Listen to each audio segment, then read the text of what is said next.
Hi, this is Krishna Iyer with the Iyer Think Tank in Delray Beach. I thought I'd go through a short podcast today for multiple reasons, actually. One is that my understanding of this war and what the media has been doing in this war, I have serious qualms with the way the media has behaving and the way the Trump administration has been distorting the facts of this conflict. And it's across the Western hegemony, we know it. Okay, we know the Western media, the Western hegemony loves to paint others as criminals and paint themselves as saviors. But I think in this conflict, it's even worse.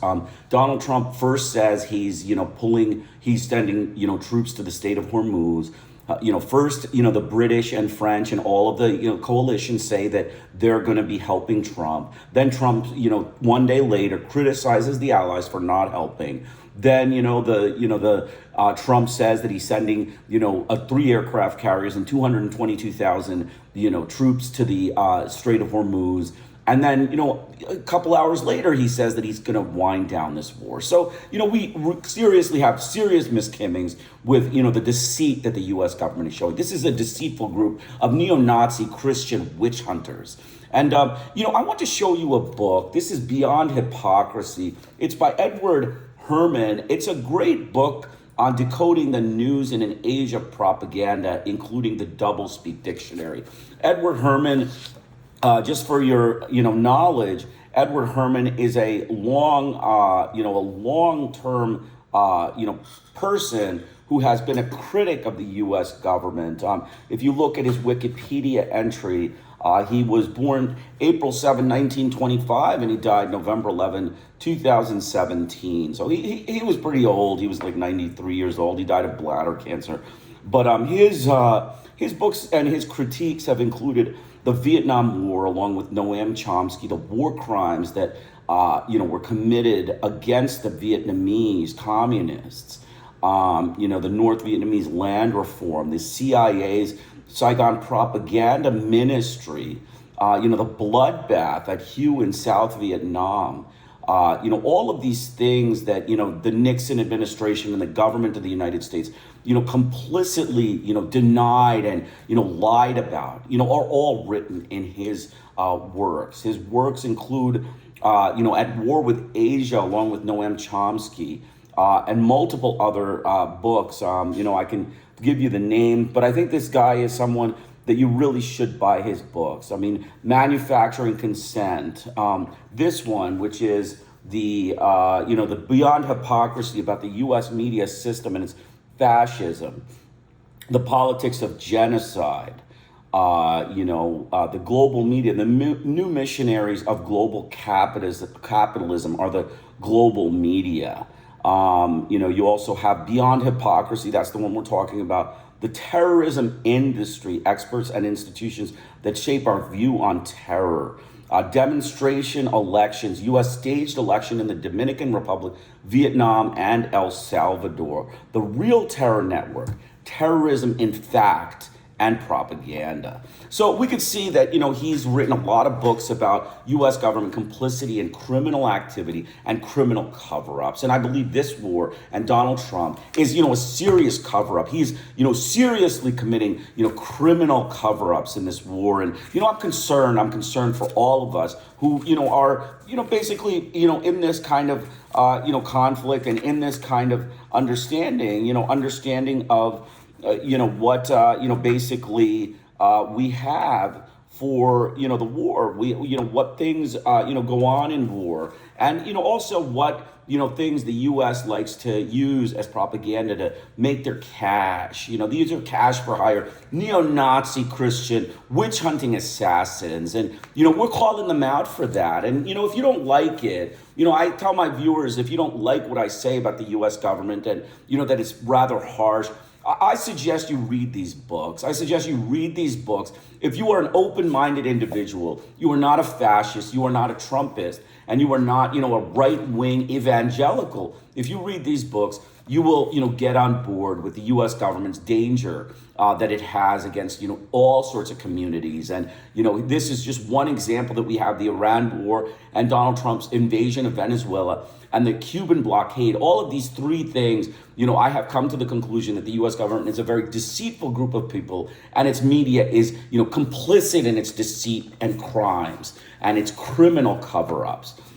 So let's get started. We're going to start with chapter 1. There's a nice, there's a nice preface in this book. But free speech in the United States certainly exists in the sense that dissent can usually be voiced without threats of violent reprisal by the state, at least in normal, quote unquote, normal times. For communities of color, however, the threshold of normal has been low, and the mildest dissent or even attempts to assent citizens' rights have been often met with savage repression in the domestic application of the mere Gook rule. More generally, freedom of speech has been limited to the fact that the state does engage in systematic disruption, harassment, and violent repression when dissent is seen as threatening, as in the civil rights/Vietnam War era's COINTELPRO and other programs, and in the frequent and sometimes large-scale attacks on ethnic, labor, and radical leaders and organizations over the years. Deployment of state, local, and federal police and National Guard to quell labor activism and impede labor organization was an outstanding feature of U.S. economic and political landscape from the 1860s to the Second World War. Official and police opposition to labor organization was closely tied to restrictions in freedom of speech. Contrary to ongoing mythology, the First Amendment was largely interoperative and offered little or no protection to dissidents threatening the established order for roughly a century and a half after its incorporation into the Constitution. The Sedition Act of 1798 made it a crime to utter or publish anything that brought high officials into contempt or disrepute. The Sedition Act was never repealed and was only overturned by the Supreme Court in 1964. Before 1860, statutes in every southern state forbade speech of writing condemning slavery, and these were uniformly enforced by the courts. In the post-Civil War era, the labor movement quickly focused on gaining the right to free speech as a peaceful labor demonstration were regular, often violently broken up by the police. Harassment, arrests, fines, and imprisonment by local and state officials, and the use of police-protected vigilantes or enforcers were common responses to labor organization and dissident speech. Advocates of a woman's rights to vote, let alone birth control, were regularly attacked by local and federal officials with no obstruction from the courts. In the early 1900s, Margaret Sanger and Emma Goldman were frequently arrested and sometimes fined or imprisoned for distributing leaflets with information on birth control. Newspapers that offended the postmaster, which included almost anything on the subject of sex or women, were denied the use of the mail. In 1917, women picketing in the White House or protesting in a nearby park seeking support for a constitutional amendment giving women the right to vote were arrested and jailed for obstructing traffic or disorderly conduct. The Espionage Act of 1917, an extraordinarily repressive piece of legislation and literally outlawed criticism of the World War I, resulted in over 2,000 criminal prosecutions. Despite the challenges, none were revered by the Supreme Court on First Amendment grounds. The almost complete repressive history began to change only in 1919, improving slightly over the next 40 years and more rapidly from early 1960s. It continues. We continue to talk about the COINTELPRO papers. The propaganda campaign, UNESCO, the free flow of information. This is all in chapter 1. I'm going to just talk a little bit in general about this book. This book is about doublespeak, the misuse of words by implicit redefinition, selective application of snarl and purr words, and other forms of verbal manipulation. The usages are integral to language in a world of growing professionalism in advertising, public relations, and news management, and increasingly urgent demands for for these services in business and politics. In the business world, the growth of doublespeak also results from intensifying market pressures, along with the challenge of selling indistinguishable, if not downright noxious goods as exceptionally worldwide. In the political sphere, the principle of marketing goods has been extended to the packaging and selling of politicians, with commercial tactics and strategies completely supplanting any sense of obligation to informational substance and the requirement of a genuine democracy. The large, indeed widening gap between elite aims and practice and the needs and interests of the underlying population also requires the constant application of refinement and doublespeak. Increased pressure on corporate profits resulting from intensified international competition and sluggish productivity growth from the late 1960s to present led the corporate community to abandon the World War II social accord with labor and to roll back wages, working conditions, unionization, and government benefit to workers. The corporate counter-revolution has had its political counterpart in the rightward shift of media and politics, and in due course in the Reagan and Bush presidencies, which elevated the corporate attack on the working class and social wage to the level of national policy. It is therefore not surprising that the hourly real wage of U.S. workers was lower in 1991 than it was in 1973, and that economic insecurity is endemic. At the same time, the upper classes have been treated solicitously, and the structures of federal taxes and expenditures have shifted even further in their favor. The increased grassroots mobilization and activism of the past 25 years has also threatened elite interests, highlighting the widening gap between elite and mass aims and perspectives.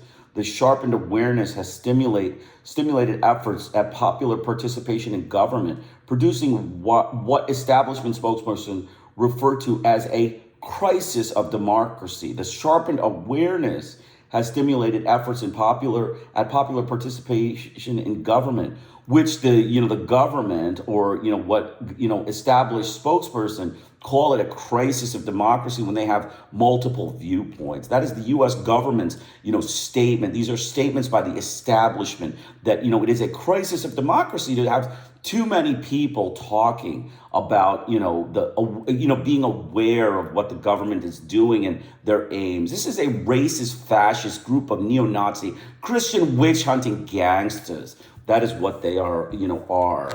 The kind of threat from the masses was anticipated and feared by the country's leaders from the earliest years. They saw themselves as natural leaders and the non-propertied masses as rabble, unfit for participation in government and posing a problem of control. The Federalist Paper number 10, James Madison, noted the difference between the permanent interests of society, i.e. property interests, and those of the majority, and the possibility that the majority would use the vote to redistribute wealth and income. He took heart in the great size of the country and the fragmentation of the population, which he anticipated would allow the natural leaders to prevent the interests and desires of the majority from being realized. An elite-dominated press would also serve to protect the permanent interests. Although oddly enough, in 1822, an older, perhaps more democratically inclined Madison wrote that a popular government without popular information or the means of acquiring it is but a prologue to a farce or a tragedy, or perhaps both. The farce come tragedy attained new heights in the post-World War II era, in which spokesperson for the permanent interest, quote unquote permanent interest, saw the need to quote unquote scare hell out of the masses in order to pursue their, quote, national security concerns to the furthest reaches of the globe and into outer space. In his essay on, quote, politics and the English language, George Orwell observed the political language serves to obfuscate an indefinite reality. In our time, political speech and writing are largely the defense of the indefensible. Okay, the political speech is defense of the indefensible. It means that when you politically speak, you defend yourself when there is no basis for defense, is what he's saying. The political language has to consist largely of euphemism, question begging, and sheer cloudy vagueness. And those are the things we see in the media today. Sheer cloudy vagueness. euphemism and question begging that Trump has been doing all through his, term. The great enemy of clear language is insincerity. Where there's a gap between one's real and one's declared aims, one turns, as it were, instinctively to long words and exhausted idioms, like a cuttlefish squirting out ink. So, basically, when you are insincere in what you say, which is what the media is right now, insincere, then you are basically, you are, taking long words and exhausted idioms and just putting them out, and people are, forced to read this stuff, and it is nonsensical, it is farcical, and it is lies, it is propaganda lies. And I don't know which establishment is doing this, but that establishment needs to stop doing this. Otherwise, America is just going to retreat into some fascist hell that, just, free falls from world polity. Like, world governments don't respect this sort of, lies and insincerity in reporting. They don't respect the U.S. press at all in their insincerity and their, one-sided biased reporting. And that is the goal of this. Beyond hypocrisy, U.S. government, beyond hypocrisy. So continuing on, the book describes a world of cuttlefish squirting out ink, explaining the deliberate enlargement of inequalities under the guises of reducing entitlement, quote unquote entitlement, pruning the, quote, fat in social budgets, eliminating, quote, boondoggles that sap the incentives of the, quote, undeserving poor, and, quote, getting government off our backs, while at the same time unleashing junk bond entrepreneurs, green mailers, leveraged self-dealers, deregulated savings, and loan managers with taxpayer-insured deposits, purveyors of, quote, market intelligence, Pentagon contractors or freedom fighters and freedom screwdrivers and other entrepreneurs and at home. In the areas of foreign and military policy, we have witnessed the sponsorship of conservative, quote, conservatives, of a rapidly expanding military establishment to protect the, quote, national security with, quote, peacekeeper missiles and other instruments of overkill. This enormous buildup of weaponry was explained by the need to provide, quote, bargaining chips to allow us to reduce weaponry. We have also seen a rehabilitation in the threat of, quote, terrorism, which is what they do, to be dealt with by, quote, counterterrorism, which is what we do.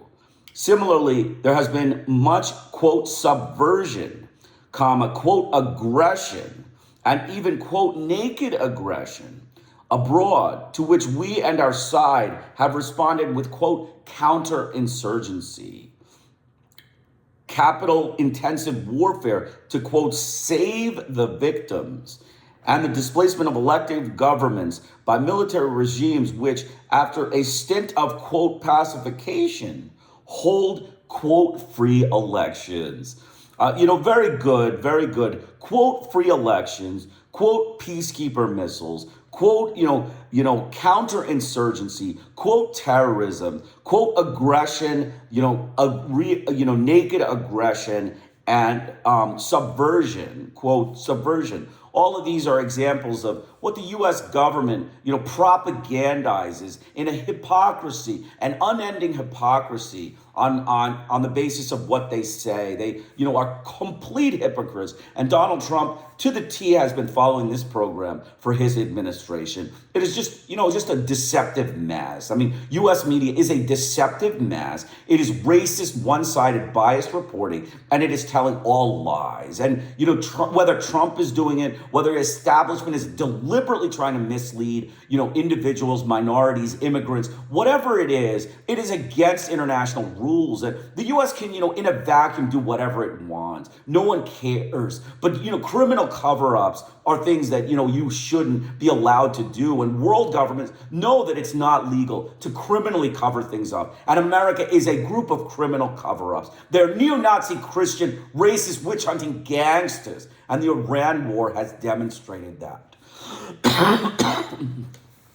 In his essay, Orwell stressed deliberate obfuscation of the villain in perversion of language. Elsewhere in his writings, however, there is more subtle understanding of the power of self-deception and internalization that can make deception a product of, quote, sincere belief. In his novel, 1984, he notes the possibility of lying while believing.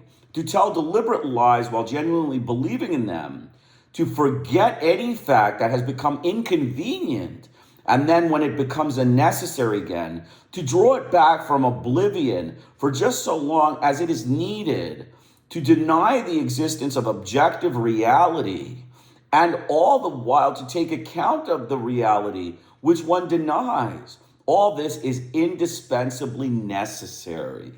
It was part of the genius of President Ronald Reagan that he was able to internalize and truly believe anything that served his purpose. Others master the art of apparent sincerity in telling lies. But disputes over sincerity are essentially red herrings. Sincerity is an unmeasurable quality, and lies quickly become internalized truths when they are convenient and consistent with common belief. What is really important in the construction of a world of doublespeak is the ability to lie, whether knowingly or unconsciously, and to get away with it, and the ability to use lies and agenda use lies and choose and shape facts selectively, blocking out those that don't fit an agenda or program. The exercise of the abilities followed President George Bush to condemn Saddam Hussein in Iraq's invasion and occupation of Kuwait in the forceful terms of a moral and principled opposition to aggression. After the Bush administration had steadfastly supported Saddam Hussein's aggression against Iran, and after Bush himself had indulged in a straightforward aggression in Panama 1 year previously. So you can see hypocritic doublespeak. That is the American press. That is the American government. In another striking case, the 1984 Reagan administration denounced the election being held in Nicaragua by the Sandinista government because, in the words of Secretary of State George Shultz, the important thing is that if there is to be an electoral process, it be observed not only at the moment when people vote, but in all the preliminary aspects that make an election really mean something. Shultz included here a free press and access to the media by all political factions. Sandinista harassment and censorship of the Nicaraguan paper La Prensa was therefore a grave concern. On the other hand, in El Salvador's elections of 1982 and 1984, held under U.S. sponsorship to legitimate de facto military rule, the Reagan administration paid not the slightest attention to preliminary conditions, but was entirely satisfied with a successful surface imagery, quote, at the moment when people vote, meaning long lines of smiling voters and a large turnout. The violent destruction of two independent newspapers in San Salvador in 1980 and 1981 was not mentioned by U.S. government officials, nor was the murder of some 24 journalists. On March 17th, 11 days before 1982 election, 4 Dutch journalists trying to make contact with the Salvadoran rebels were killed by the, quote, security forces. Subsequently, their bodies were put on display in the San Salvador morgue, and foreign correspondents were shepherded in to see the dead reporters, their mutilated genitals fully exposed for journalistic edification. The U.S. Embassy in San Salvador did not denounce the horrendous case of state terror, nor did it or the State Department suggest that the incident might interfere with journalistic freedoms or compromise the integrity of the forthcoming election in El Salvador. So you can see, Ronald Reagan, a complete hypocrite. He allowed the slaughter of journalists in El Salvador. Meanwhile, he criticized the Nicaraguan elections as, fraud, simply because La Prensa was banned. So in El Salvador, it's okay to slaughter journalists, to, have one-sided reporting and, talk only about the right-wing greatness. But in Nicaragua, you have to have open discussion with left wing, with right wing groups, and you have to allow right wing groups. And I think Donald Trump, falls into this. Okay, he is pro right wing. He is okay with slaughtering journalists in the left wing so that he can get his right wingers to, be in power. But in a left wing administration, for instance, in Brazil, he has a very big problem with, Francis Bolsonaro being imprisoned for, criminal activity against the government, like a coup. So that, Brazil has to accommodate and, release all their right-wing prisoners and allow right-wings to freely mingle so that there's some chance for the right-wingers to be in power. This is an imperialist, racist, neo-Nazi Christian witch-hunting group of gangsters, hoodlums of the U.S. government. That is why they do these kinds of things, and that is why he does these kinds of things. The role of the mass media. More striking is the fact that the story of the mutilation and exhibition of the dead journalist did not appear in the New York Times, Washington Post, network news, or in the mainstream media altogether. In fact, in its coverage of the 1982 and 1984 election in El Salvador, the New York Times never once mentioned the killing of the journalist or the destruction of the two independent papers. The other major papers, and even more enthusiastically, the TV networks, featured the surface phenomenon of long lines of voters and voter turnout, along with other issues on the government's agenda.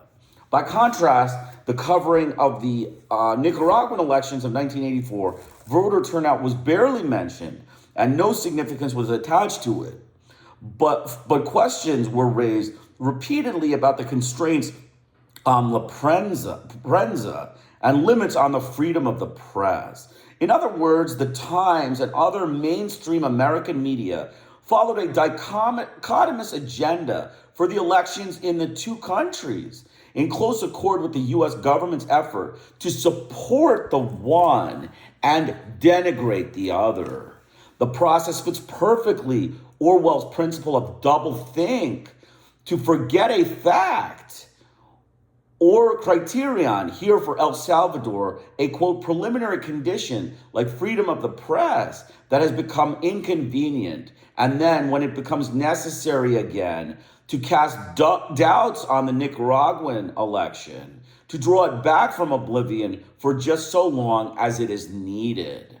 The internalization of this double standard was so complete that Hedrick Smith of the Times was able to apply it in a single article discussing both El Salvador and Nicaragua, apparently unaware of his total capture by doublethink. Media collaboration with the government is fostering a world of doublespeak. In fostering a world of doublespeak is essential to its use and institutionalization, and this collaboration has been regularly forthcoming. As indicated in the example above, an important aspect of the process is simply following the double standard and doublethink implicit in the official agenda. This is done with such assurance and self-righteousness, along with the regular and matter-of-fact use of extremely biased sources, mainly government officials with a political spin to execute, but that the public, dependent on the corporate media, is easily swept along on the tide of doublethink.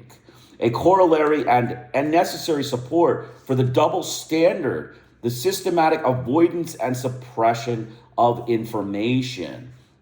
If only Nicaraguans' violations of the, quote, preliminary conditions of elections are relevant, information on the destruction of newspapers, killing of journalists, and the mass murder of civilians, and exposure of their mutilated bodies for public education in El Salvador is not newsworthy and need not be, quote, and is not reported. If George Bush's moral revulsion and naked aggression is taken at face value by the mainstream media, his own aggressions and supportive aggressions elsewhere need not be reported as context that would give his moral claims deeper meaning and expose their hypocrisy.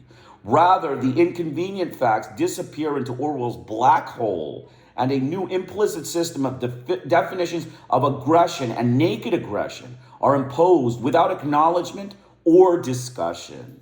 It should also be emphasized that the mainstream media not only allow the agendas of news to be bent in accordance with the state demands and criteria of utility, they also accept the presuppositions of the state without any question. Most important, they accept the nominal objectives of the state as real and rarely probe into the actual reasons for state policy and actions. As the state always proclaims benevolent aims and responsive and defensive behavior, if these remain unchallenged and any evidence to the contrary is either ignored or explained away in terms of miscalculation of tragic error, the groundwork is laid for a world of doublespeak.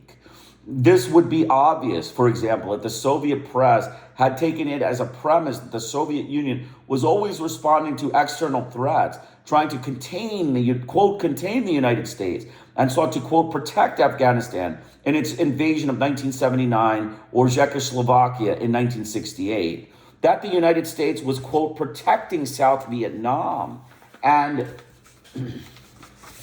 defending it against somebody else's aggression in the years 1960 to 1975 was as ludicrous as analogous claims by Soviet apologists in regard to Afghanistan, but these presuppositions were maintained by the mainstream media throughout the Vietnam War. Another dramatic illustration of the importance of state-supported premises in generating doublespeak was the U.S. mass media's acceptance of the claim that the Reagan administration sought, quote, democracy in Nicaragua in its assault on the country in the 1980s.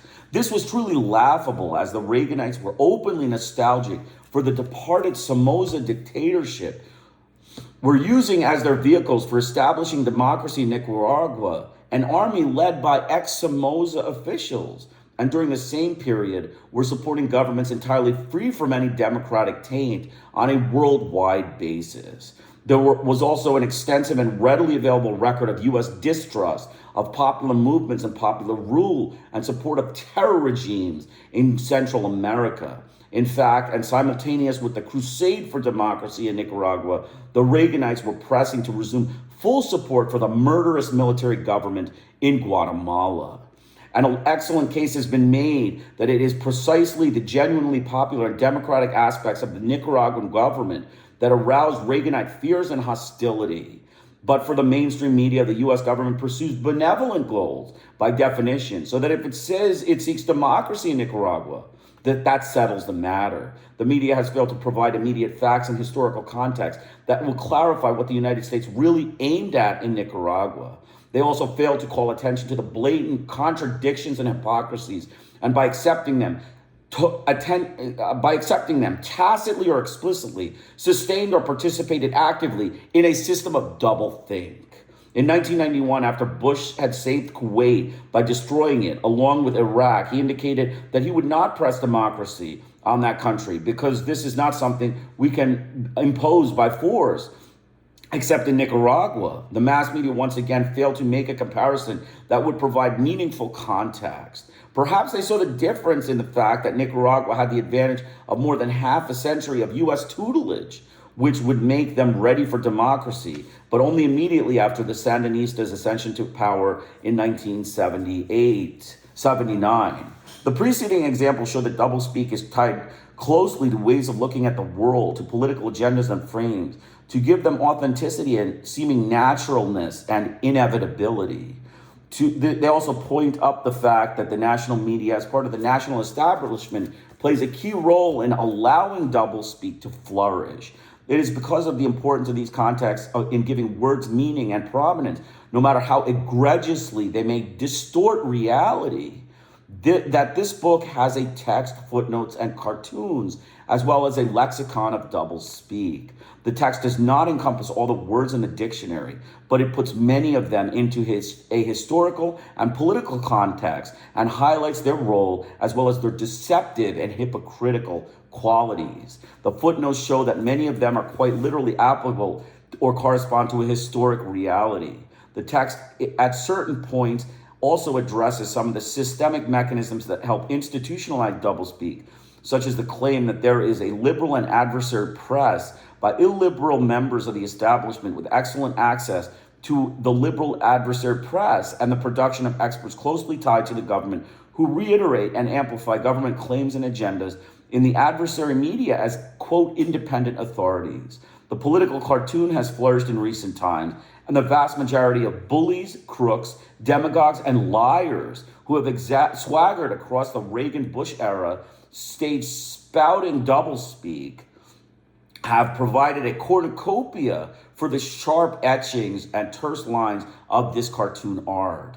Matt Worker came into his own in this era as a political cartoonist for Z Magazine and elsewhere, and Beyond Hypocrisy is greatly enriched by the cartoons, a number of them appearing for the first time. The dictionary covers political and, to a much smaller extent, commercial and cultural language for the entire post-World War II era, with special emphasis on the Cold War, militarization, and the arms race, the Vietnam War, and the economics and politics of the years from Lyndon Johnson to George Bush. It represents only a sampling of double-speak language, but it includes a great many keywords and phrases like aggression and its variants, commitment, containment, defense, dole, entitlement, force, free, election, free world, independent, law and order, leader, market, moderate, national interest, quiet diplomacy, reform, responsible, restraint, and stability have all been central to the language of doublespeak, and that have also been the base on which others have been constructed. A certain coherence may be gathered from the text that puts the words into context and shows their interaction. The words and definitions in this dictionary are mixed bags. Some are straightforward descriptions of a distressing reality, counter-pro, commercial broadcasting, Free Fire Zone, Operation Mongoose, and pro-life. Others are purr or snarl words that allow a covert expression of approval or disapproval. Adventurism, coddling, entitlement, fledgling democracy, free world, leader, Marxist-Leninist, moderate, politicized, pretext, self-appointed, and stability. Some of the words are euphemisms that obscure and soften an unpleasant reality. Free world, interrogation, new federalist, pacification, peace process, public diplomacy, and tragic error. Many of the definitions summarize the implied and selective meanings of the term that have a different conventional and traditional uses. Free flow, negotiations, reform, rejectionism, or restraint. Quite a few of the definitions are playful while striving to capture some important aspect of reality: activist, calculated risk, conservatism, conspiracy, individualism, infotainment, Pac-Men, quotas, revolution without borders, and safety net. Many words and definitions fit more into one of the categories. Obviously, the definition cannot seize all the important facets of the word, or to paraphrase it, Dr. Samuel Johnson on the aphorism, some degree of truth must be sacrificed in the interest of conciseness and salient imagery. Nevertheless, it is hoped that this entire offering of dictionary, text, and cartoons will be found enlightening as well as amusing. So, there ends, a portion of the book, Beyond Hypocrisy. I just, like I said, this book review that I have is, spurned by Donald Trump's media and the U.S. media, their, campaign of deception, their double speak, their double think, their, just lies, open lies, open hypocrisy, make one statement up and then, backtrack and make another statement up, do one thing and then, say something else. This is all, a program of, racist government oppression and,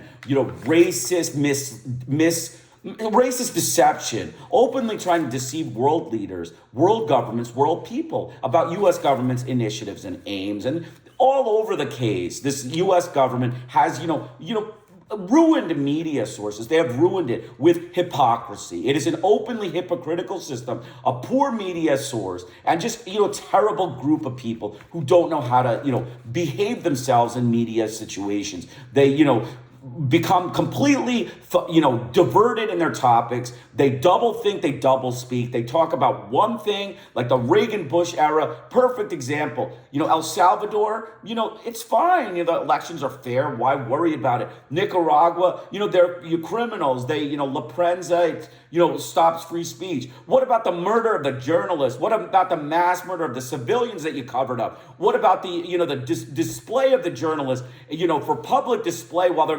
mutilated genitals were shown. I mean, none of this stuff is meaningful. Reagan only cares about, La Prensa, the Nicaragua. So this is, again and again, this theme has presented itself, and it's presenting itself in Iran. Again and again, they're saying one thing. They're saying they did this because of nuclear weapons. Then they lie and they double speak. And then they say, you know what, this is a bad regime. It's a mean group of people. This is, again, double speak. You say one thing, you say nuclear weapons, then you say, no, they're bad people. They're mean. They're, a criminal regime. America is nowhere. And it's thought, it's mind. It's all double speak. It's all hypocrisy. It's blatant lies. It's deception. And it's racist media. That is my impression until they change it. And I recommend purchasing this book. I'll put the book in the link. Hope you will enjoy this book. And I will, come on every couple days, maybe not every day, but every couple days, maybe 3-4 days, and give a chapter review of this and go over what I see as, analogous to the Iran war, the statements they make, what they've said, what they've done, the lies they made, like Trump backtracking on the, Manab school bombing after, all sources said that's the people. Trump backtracking, the U.S. government backtracked.